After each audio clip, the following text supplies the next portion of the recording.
8 जून 2000 का दिन था। अमेरिकी रियासत कैलिफोर्निया में मौजूद जिल प्राइस नामी खातून साइंटिस्ट को एक ईमेल लिखती हैं जिसमें वो कहती हैं कि मुझे अपनी जिंदगी के तमाम दिन याद हैं।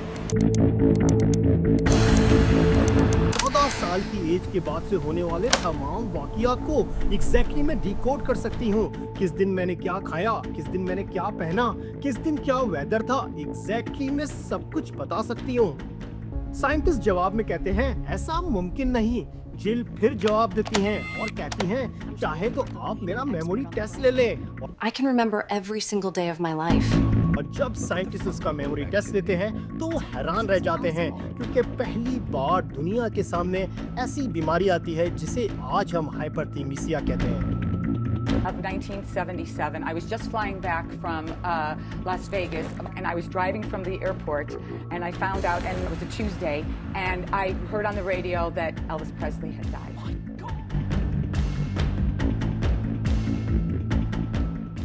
अस्सलाम दोस्तों, इंसान का दिमाग रोजाना की बुनियादों पर हजारों मेमोरीज को रिकॉर्ड करता है और टाइम टू टाइम उनमें से अनवांटेड मेमोरीज को डिलीट करता रहता है और यही डिलीशन का प्रोसेस हमारे माइंड को रिलैक्स भी रखता है। लेकिन दुनिया में कुछ ऐसे लोग भी हैं जिनके अंदर ये डिलीशन का प्रोसेस या फिर अनवांटेड मेमोरीज को फिल्टर करने का प्रोसेस काम नहीं करता। ऐसे लोगों को हाइपरथीमिसिया का पेशेंट कहा जाता है। नॉर्मल ब्रेन ओल्ड मेमोरीज को डिलीट करके न्यू मेमोरीज के लिए स्पेस बनाता है, लेकिन हाइपरथीमिसिया के शिकार लोगों में हिपोकैम्पस और एमिगडाला 20 to 30% ज्यादा एक्टिव पाया जाता है।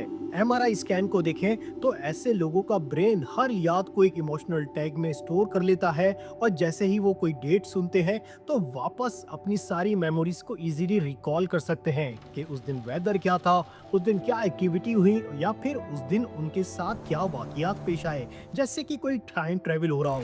हाइपरथीमिसिया में मेमोरी ओवर कंसोलिडेशन होती है। इंसान का दिमाग हर याद को एज अ परमानेंट रिकॉर्ड समझता है।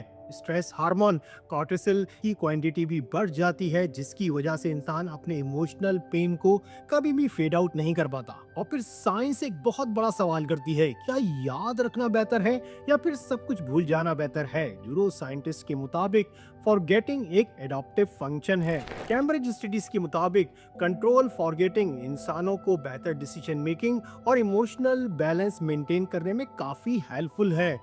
यादों का भूल जाना या इंसान से मेमोरीज का डिलीट हो जाना ही ब्रेन का कंट्रोल बटन है जो हमें आगे जीने का मौका फराहम करता है। एक्सपर्ट्स के मुताबिक forgetting is how the human brain heels और शायद इसी में ही जिंदगी का सबसे बड़ा सबक छुपा है। अभी तक के लिए इतना ही। मिलते हैं नेक्स्ट फ्राइडे किसी नए टॉपिक के साथ। तब तक के लिए अपना ख्याल रखिएगा। शुक्रिया।